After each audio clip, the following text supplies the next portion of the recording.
Ni hao et bienvenue pour cette nouvelle présentation du Geek, The Channel, parce que voir les produits en photo, c'est bien, mais les voir en vidéo, c'est mieux. Alors débridez-vous et découvrez tout notre high-tech en direct de Shenzhen en Chine. Et parce que chacune de nos présentations commence par un générique, voilà Pangeek.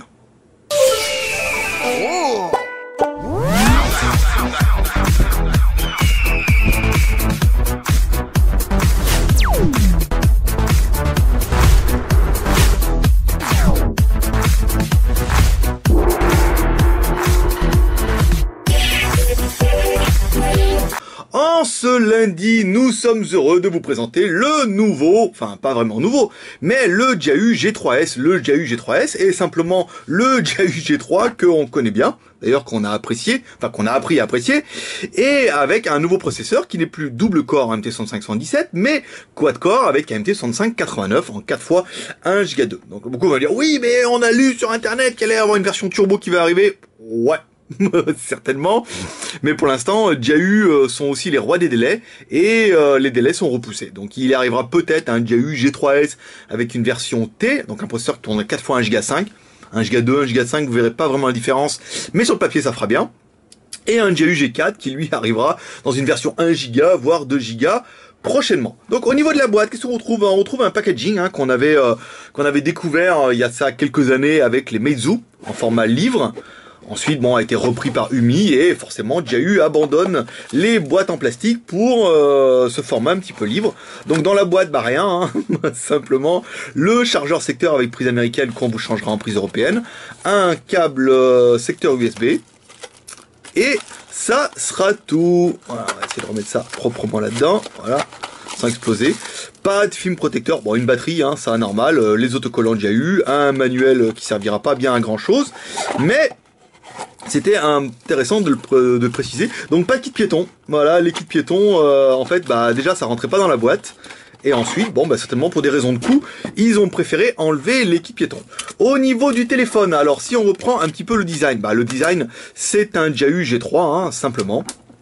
Donc on retrouve ce design qui plaît ou déplaît, hein, un petit peu carré, un petit peu rustre, mais il est beau. Hein, on peut avouer quand même qu'il est beau, c'est quand même un très joli téléphone, on aime beaucoup. Donc sur le côté droit, bouton volume plus moins, sur le côté gauche rien du tout, sur le dessus bouton power on off, un jack 3.5, sur le dessous une connectique micro USB. On va regarder un petit peu à l'intérieur ce qui se passe.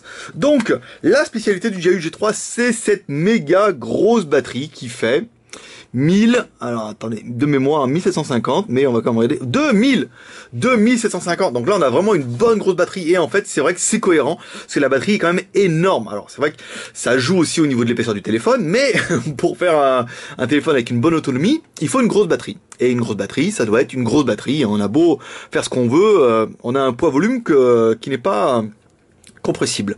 Donc un emplacement micro SD jusqu'à 32 Go, deux cartes SIM, donc une carte SIM qui est compatible 3G, derrière les IMEI en 86, on vous rappelle les IMEI en 86 fonctionnent parfaitement en France, depuis qu'Orange vend des téléphones ZTE en 86.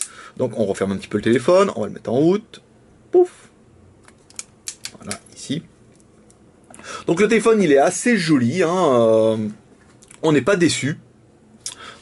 On retrouve un petit peu ce qu'on avait vu sur l'autre. Donc l'écran, c'est un 4,5 pouces en HD, donc il est donné pour du Gorilla. Donc ça veut dire soi-disant un rayable. Moi personnellement, je vais pas m'avancer là-dessus, parce qu'on arrivera toujours à trouver un gars qui va nous le rayer, et qui va dire ouais, l'écran Gorilla, je l'ai rayé, c'est de l'arnaque et tout. Donc bon, le fabricant dit qu'il est Gorilla, donc en théorie c'est quand même beaucoup plus résistant que les écrans classiques. Mais ça fera partie d'un autre débat. Donc au niveau de la mise en route, ah vous avez vu, bah voilà, ça sent le 4.2 et ça on aimerait bien, voilà, pour enfin Jiayu nous fait du 4.2 avec ce Jiayu G3S. Donc la batterie c'est fait. Au niveau des SIM cards, alors ici 0.3, oui je me la fais en américain les SIM cards. Donc deuxième et en 86, les menus ingénieurs, bah pas moyen, 466, 33. Grosse surcouche Jiayu qui empêche de voir les fréquences. Et ouais, ça, je sais que beaucoup vont aller en disant on voulait voir les fréquences, mais là on voit bien, vous voyez, au niveau du téléphone, il y a vraiment une grosse surcouche Jiayu qui plaira ou déplaira. Moi personnellement, je serais de l'avis de la gicler, de mettre une version Android classique, parce que bah on s'y retrouve plus dans tous les icônes et tout.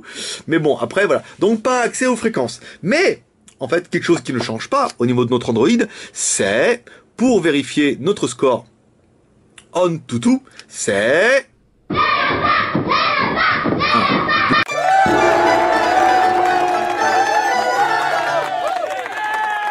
Notre lapin national. Alors vous vous rendez peut-être pas compte hein, au niveau de la caméra, mais la luminosité est quand même super bonne, hein. On verra ça tout à l'heure avec les vidéos. Donc le score 13 366, bah, c'est un score avec un processeur MT6589, un quad-core, vraiment des plus basiques. Alors c'est bien un GU G3, donc là ils l'ont pas renommé G3S, MT6589, 4 x 1 Go 2, la résolution, donc c'est du HD ou du HD prêt, ou HD ready pour les Américains, 1980 par 720, la RAM 1 Go de RAM, 4 Go de ROM, la version Android 4.2, l'appareil photo 8 millions de pixels. Hop, je m'esquive vite fait sur la gauche, en fait vous avez rien vu. Deuxième artiste de notre présentation JT Geek, c'est... Hi boys and girls. Notre maître pouce qui va nous donner la taille exacte du téléphone. Ça permet un petit peu d'avoir les proportions hein, au niveau de la bête. Alors, au niveau de l'écran, on se met ici, tac, tac, on est bien, vous voyez, paf, ici, sur du 4,5 pouces. Au niveau de la taille de l'écran, bah, maintenant qu'on est dessus, il fait bien 135. C'est vrai que nous aussi, on avait copié sur une fiche fabricant qui donnait 123, et en fait, non, c'est vraiment 135 par la largeur 65 et l'épaisseur. Et on est bien sur du un peu plus de 10 mm, 10,8, comme nous a donné le fabricant. Allez, au revoir maître pouce. On te reverra, bien sûr, demain. Demain. Oui, je la fais bien en plus, celle-là. Alors, ensuite, on attaque avec la mémoire. Alors, la mémoire, si je me rappelle bien, il y a cette surcouche de cochonnerie là. Alors, ensuite, le stockage ici. Donc on a bien un stockage, nous, sur la carte SD. Il reste 2 Go 5 sur les 4 Go. Donc ça, c'est bien pour installer toutes vos applications préférées. La carte SD ici, on s'en fout. Hop, voilà. Donc on avait bien la partie en haut. 2 Go 5. C'est bien, c'est correct. Ça vous permettra de mettre pas mal de choses. Ensuite, au niveau des applications. Paf, paf, le chat. Hop, paf, le chien. Tac. En cours, donc on est bien sur du 350 utilisé, 600 de libre. C'est bien un téléphone qui fait 1 Go de RAM. Au niveau du technique, alors avec Z Device, ici Z Device, alors l'axe, on a bien les deux caméras, le GPS, Wi-Fi, Bluetooth, l'accéléromètre, voilà, avec nos petits scribouilles qui bougent, ça fait toujours plaisir. Hein. Ah oui, les boutons, ils sont rétroéclairés et ça vibre. Voilà, si on vous demande, vous direz. Le compas, oui, fonctionne plutôt bien, vous voyez, on arrive un petit peu à l'énerver. Ça, c'est pas mal. Le OTG, ah merde, j'ai perdu mon OTG. Bon, attendez, bougez pas, on coupera. Et voilà, nous revoilà. Disons, et vous avez vu un peu les effets spéciaux, ah, c'est digne de Matrix. Hein. Alors, OTG ou pas OTG? Si ça s'allume, c'est OTG. Si ça s'allume pas, c'est pas OTG. Bon, ben, ça s'allume pas. Hein. Donc, ça s'allume pas. C'est pas OTG. Bah non, il est pas OTG celui-là. On va essayer de bien le mettre bien. Je vais essayer de le mettre bien au fond là. Bah non. Non, il est frigide. Bon, tant pis. Ça pas sur ce coup-là. Alors, la version Android. Alors, bon, on a bien vu que c'est une 4.2. C'était assez flagrant. On va regarder si avec la surcouche, on arrive à avoir notre petit asticot. Non. Vous voyez, ça marche pas à chaque fois. Donc, au niveau du téléphone, qu'est-ce qu'on retrouve ici? Donc, un gros menu GU qui est bien moche.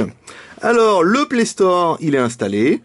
Le Gmail, il est pas installé, pas encore. Bon, c'est pas très grave, hein, vous pourrez l'installer après directement via le Play Store. Donc, on a bien un Play Store en français. Hop, comme ça, on est tranquille. Alors, au niveau de la musique, qu'est-ce que ça donne? Britney Spears.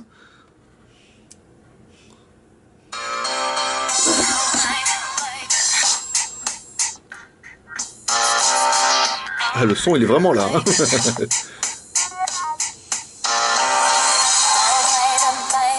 Bon, c'est pas trop mal, hein. On a vu pire. Toujours pareil, ça manque toujours un petit peu de grave. Mais ça, c'est une spécialité des téléphones. Hein. On peut pas non plus faire des miracles avec un téléphone. C'est pas une boîte de nuit. Vous avez vu, il y a la radio. Hop, ici, on va regarder nos applications préférées, mes vidéos en HD. Donc, quel est l'intérêt de lire une vidéo en Full HD? Aucun. Si ce n'est de voir si la vidéo est fluide, si ça fonctionne bien, et surtout si ça sature pas, et au niveau des couleurs. Donc au niveau de l'écran, voilà, ça c'est vraiment une spécialité GAU, les écrans sont quand même magnifiques. Hein. On a un petit peu le rendu avec un écran HD de chez GAU, ce qu'on peut voir avec des écrans Full HD, par exemple c'est Jopo, c'est Oppo, et chez THL, qui ont des écrans Full HD, qui ont une luminosité un petit peu semblable. Donc l'écran, c'est bien un écran IPS avec un angle de 180 degrés. Très joli, hein, les noirs sont pas très profonds. Ça on pourra certainement affiner ça un petit peu avec les réglages. Mais la qualité de l'écran est quand même très bonne.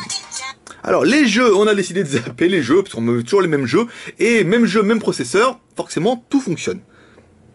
L'appareil photo. Alors ici, on a bien un appareil photo avec un flash. Waouh, génial. Je vais vous le faire un petit peu. Attention, crise d'épilepsie. Ah, voilà, bon. Il y en a la moitié qui ont perdu un œil, mais bon, il vous reste un œil, je veux dire, arrêtez. Hein. Alors, l'appareil photo, 8 millions de pixels. À l'arrière, la qualité, on peut monter jusqu'à haute qualité. On va regarder sur la caméra frontale. Pac, 2 millions de pixels, donc 8 à l'arrière, 2 à l'avant, pendant que vous êtes en train de découvrir des magnifiques photos, prises un en intérieur, ensuite une photo qui sera prise en extérieur, qui vont nous permettre d'enchaîner avec une vidéo prise en intérieur, une jolie vidéo, ça va kiffer, hein, et une vidéo prise en extérieur, qui vous permettra de juger des qualités intrinsèques de l'appareil. Ensuite, Z-Device. Alors le GPS fonctionne plutôt bien, détection en moins d'une minute, c'est quand même pas mal. Normalement, vous devez découvrir par vos yeux ébahis un screenshot qui vous permet de découvrir un petit peu le temps de réaction de l'appareil, mais même nous on était vraiment surpris parce que là, ça fonctionne bien. Ensuite, si on doit le comparer avec ses Challenger, Challenger, je m'entends. iPhone 5. Alors pourquoi iPhone 5? C'est surtout pour la taille. Voilà, comme ça vous voyez un iPhone 5, vous allez voir un magasin, vous pourrez un petit peu juger de la taille. Donc forcément il est plus gros. L'écran est quand même vachement plus gros aussi, hein, 4,5 pouces. Et l'autonomie de la batterie, on rappelle, plus de 2750 mAh. C'est quand même la classe. Bon, le design, on aimera pas. Bon, l'arrière, toujours un peu en plastique. Un arrière peut-être un peu plus quali, aurait fait quelque chose, mais ou pas. Après, ils ont fait un G4 aussi pour ça. Alors, si on doit le comparer par rapport à un Galaxy S4, alors là, vous voyez, on est vraiment sur le même gabarit, à part que le nôtre est quand même vachement plus épais. Hein. Là, il n'y a pas tortillé pour chier droit, comme dirait l'autre. Mais forcément, grosse batterie, c'est un petit peu ça. Ensuite, au niveau du Wi-Fi, du Bluetooth. Alors, Wi-Fi, Bluetooth, bien sûr. Maintenant que j'ai le bouton paramètres, ça va mieux. Alors, le Wi-Fi, on a activé, le Bluetooth aussi. Donc, on a une détection qui est dans la moyenne. Hein, vous voyez, tous nos téléphones ont un petit peu la même détection à ce niveau-là, à part quelques tablettes, des fois, qui ont vraiment mieux. Mais ça nous permet d'avoir une qualité... Ah oui, il y a une opération, là, Whippy, avec Whippy, 10 centimes les Whippy Avenger. Donc, si vous en voulez, si vous voulez les offrir ou les revendre, 10 centimes, je sais que ça se vend pas loin de 50 centimes dans certains bureaux de tabac. Voilà, ça c'est dit. Ensuite, GAU, donc on va voir la fiche. Donc là, bon, oui, la fiche elle s'ouvre sans trop de problèmes, qui vous permet d'attaquer les plus et les moins de la bête. Alors, nous, ce qu'on aurait aimé, c'est un processeur MT6589, c'est un quad-core, compatible 3G, on ne connaîtra pas les fréquences, mais elles sont données par le fabricant dans la fiche. Ici, voilà. Donc GSM, W, CDMA en 2100, donc apparemment ne gérerait pas le 900, encore à confirmer, mais ça, il va falloir, nous de Chine, on a du mal à vérifier les fréquences directement depuis la France. Alors on a bien aimé, bon le compatible 3G, ça c'est bon, 1 Go de RAM, 4 Go de ROM, il reste 2 Go, même il y en a même qui reste 2 Go 5, l'écran 4,5 pouces en HD, donné pour du Gorilla, c'est-à-dire que vous pouvez faire monter un gorille dessus, et ça ne se rayera pas, cassera pas, je suis pas sûr. La résolution, c'est du HD près, l'appareil photo 8+2, c'est bien, au moins ils ont pas forcer les chiffres, pour mieux mettre 8+2 et que ça soit du vrai, que ça soit pas interpolé. On m'a demandé une fois, qu'est-ce que ça voulait dire interpoler? Interpoler, en fait, ça veut dire qu'il double les lignes, en fait, hein. C'est une formule mathématique, vous demandez à Wikipédia, vous expliqueront mieux que moi, ce qui fait qu'avec 8 millions, l'appareil vous donne une photo qui donne souvent du 13 millions de pixels, parce qu'il double les lignes, enfin bon, c'est un peu compliqué, mais ça fait la blague, alors que pourtant, c'est un petit peu du bluff, mais ça apporte une petite qualité qui n'est pas négligeable. L'épaisseur, 10,8 mm, bon, et enfin le prix, 199 €, moins 3,80 € de points fidélité, ça vous fait un téléphone à 195 €, qui est quand même un super téléphone qui marche vraiment bien.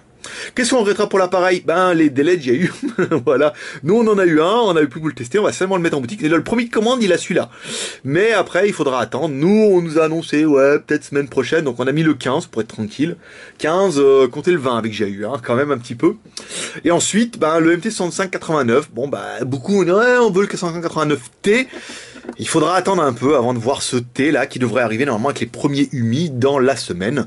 Vous pourrez suivre en fait les spéculations directement sur les news de skyphone.fr. Il y a un petit lien sur la Skyphone boutique. On préfère mettre les rumeurs sur la boutique et ne pas encombrer le blog avec des peut-être, des machins. Le fabricant va peut-être faire ça alors qu'en fait les fabricants font jamais grand chose. Voilà mes petits geeks, c'est tout pour aujourd'hui. Si vous aimez cette vidéo, n'hésitez pas à laisser un max de commentaires, à la partager sur Facebook, Twitter et Google+, et à poser toutes vos questions directement sur le blog. Demain, quand il y aura la vidéo, et directement sur la boutique, c'est une question pour les commandes. Vous pouvez rejoindre la grande famille des geeks chanadiques sur le blog du JT Geek, jtgeek.com, il y a le lien qui s'affiche partout, sur notre forum, Facebook, Twitter ou Google+, ou via l'application JT Geek. Alors je sais pas s'il a installé mon application JT Geek, non, alors je vais le faire tout de suite. Hop, il y a une application, vous allez directement, hop, sur le blog, vous cherchez application JT Geek, hop, JT Geek 3.0, hop, installé, accepté. Paf, et ça vous permet d'avoir une application avec directement vos raccourcis préférés. Ou pas, ou pas préférés, mais c'est à vous de voir. Vous pouvez nous encourager en laissant un max de commentaires, en laissant un pouce vert, nous ça nous fait toujours plaisir, et en vous abonnant à notre chaîne YouTube, bientôt 5000 abonnés. Ça fait plaisir. Voilà mes petits geeks, c'est tout pour aujourd'hui. Moi je vous dis à tout à l'heure, parce qu'on a oublié de faire la vidéo pour le Lenovo K900. On vous rappelle, vous allez directement sur le blog JT Geek, vous pouvez gagner un Lenovo K900 cette semaine. On vous explique tout dans la vidéo qui arrivera cet après-midi. Voilà mes petits geeks, moi je vous dis à demain ou à tout à l'heure pour une prochaine vidéo. En plus j'ai arrêté la vidéo et c'était en train de se lancer. Non de Zeus, non de Zeus. Voilà mes petits geeks, merci à vous pour votre fidélité. Moi je vous dis à tout à l'heure. Bye bye.